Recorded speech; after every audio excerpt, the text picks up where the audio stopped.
I was the one he was trying to sell, but as a warning, if he tries to offer you money after service, he actually doesn't have any money, so. But I wanted to be able to get a chance to talk about the faith that God is with me, because I think that's something that I've had significant issues with at different points throughout the last several years. And I think kind of growing up in the church, being a Kingdom kid, I think most people could relate to. You get in a bubble, kind of like my brother was saying, but not so much like people were watching me, but more so protected. There was always stuff going around us and with people close to us and stuff, but it felt like until about like age 10 or 11 that like my personal close family was always protected.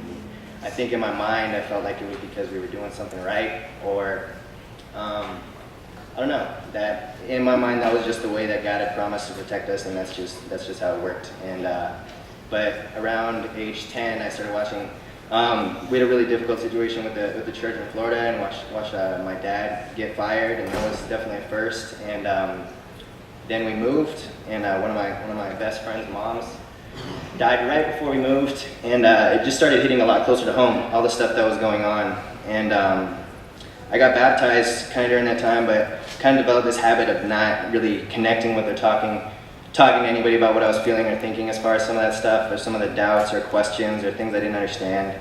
And I do genuinely believe I got baptized, but about a year and a half after that, my mom got really sick, and I think that was kind of just it for me in my mind. In my mind, God had not been taking care of my family the way that I thought He was supposed to, or the way that I was grown being told that He was going to. And that's just He doesn't. He never takes care of us exactly how we want Him to take care of us, and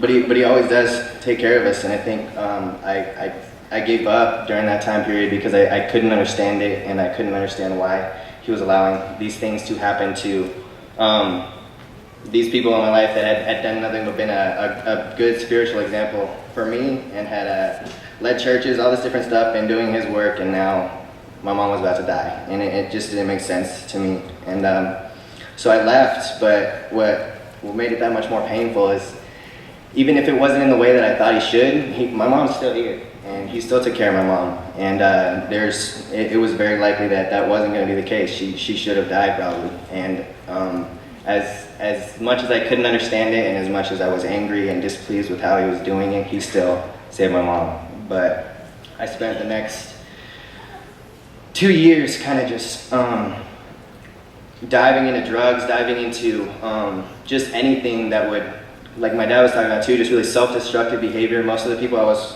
running with, literally as of this year, it seems like almost all of them are either in jail or dead. And inevitably, I ended up getting into some of the same trouble. I ended up spending a couple nights in jail. I ended up almost dying several times in my teenage and adult life in ways that were brought on by myself. And I got really reckless, and felt like at that point, not that God wasn't with me, but that He was done with me. Like, because of the choice that I had made, that He was pulling back, and that I was on my own, that I had made that decision, and that from then on out I was just pretty much waiting to pass in a way, because I think I was raised in a way that watching my parents, there wasn't an alternative to me as far as chasing after my career or finding this perfect wife or anything like that. It was, without a relationship with God, I really didn't have any motivation or goals to do anything positive. And but I think even through that,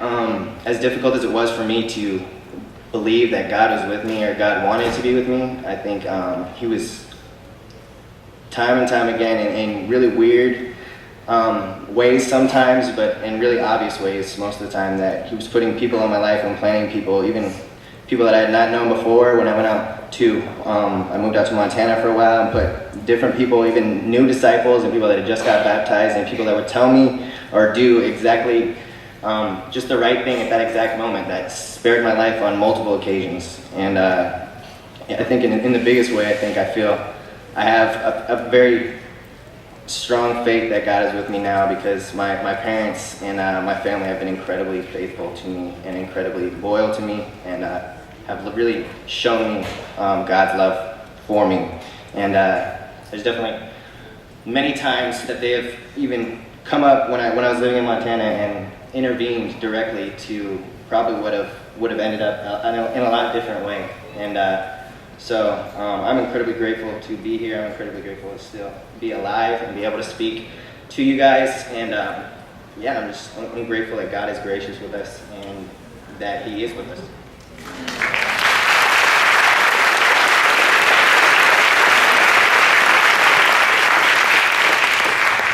I just want to share a few things with you. First of all, I'm so grateful to be here. It's like Mike said, like coming home. We raised our kids for 7 years of their life here, and a lot of you helped us with that, and I'm really grateful. I want to share with you a few things just as a mom, that there's some challenges, through our time as a family, that I really had to learn and relearn and trust that God, and have the faith that God is with me. We almost lost Jake when he was 4 months old. Then he had a freak accident with a neighbor boy when he was 6 years old. Then in high school, he had a brown recluse bite at camp that spread across his whole abdomen. He broke his ankle as a wrestler in high school, and the infection spread up his entire leg, and he ended up in the hospital.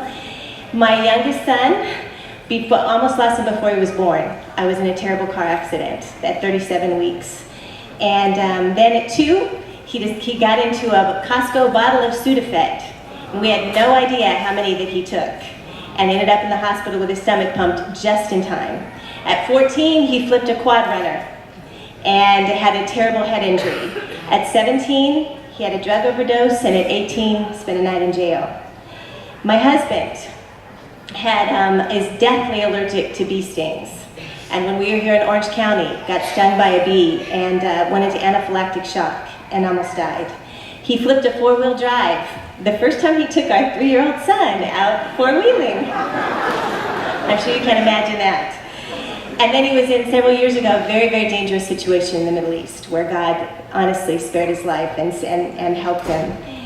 And then all the things that like Scott shared about, we had several friends in a row that died. And then I got really sick. And just in a very odd, bizarre way that many, many specialists, about a 1.5 year long process till I finally lost a portion of my lung. And one of those friends was murdered, several of them died, just terrible ways. And it was super challenging at that point, especially for Scott. And as he said, he dove off into the deep end of the world. Didn't just go quietly in the night, because he got very angry at God. And in every one of those situations, every single one I had a choice to make, because I had no control over them. Was I going to trust God? And those are the times that the Psalms, literally I felt like, were sent by God especially for me. There are women in this room, there are couples in this room and other places that literally salvaged me, salvaged us with their encouragement, with their advice, with their love, and with their prayers. I went on very, very long walks and wrestled with God, much like the Bible tells us that Jacob did, like Hezekiah did, because I knew this is not a good time for me to die, God, for my son's sake, and to protect my own heart from bitterness and to be able to be at peace. I can remember going, okay, I'm going to pray till I can't pray anymore, I'm going to walk till I can't walk anymore, and I'm going to wrestle this out. And at that time, a good friend of mine shared with me a scripture in 1 Chronicles 5, verse 20. They were helped in fighting them, and God handed their enemies over because they cried out to him during the battle. He answered their prayers because they trusted in him. I hit a point where I thought, okay, we've had mentors for the boys from the time they were little, amazing young men. Some are here in this room. We had family times every week, fun times, individual special times with them. We helped them with their quiet times, had quiet times with them. We prayed, we got help, we got advice, we took advice. So why did one of them struggle and almost walk away from God in college, and the other go really far away into the world? Proverbs 22, verse 6 says, train up a child in the way that he should go, and when he is old, he will not depart from it. That's not a guarantee, though.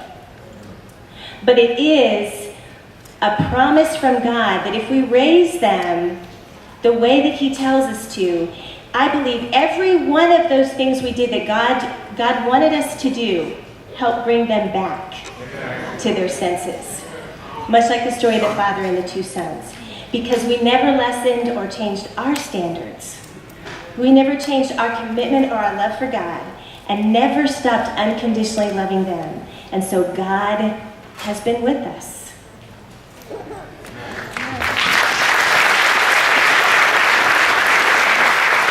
I don't know where you're at out there, but I do believe this: you're here because God chose for you to be here. And He's moved in whatever circumstances He needed to move in to get you here. I can't choose for you. I can only choose for me. But I believe that if you will have the courage to make Jesus your Lord, if you'll be obedient to the things that He teaches in the spirit of submission to God that He has, and if you'll have faith that God will be with you, then your hope is built on something this world cannot take away. I don't know what your decision is going to be or what your response is going to be, but I can tell you, as for me and my family, we will serve the Lord.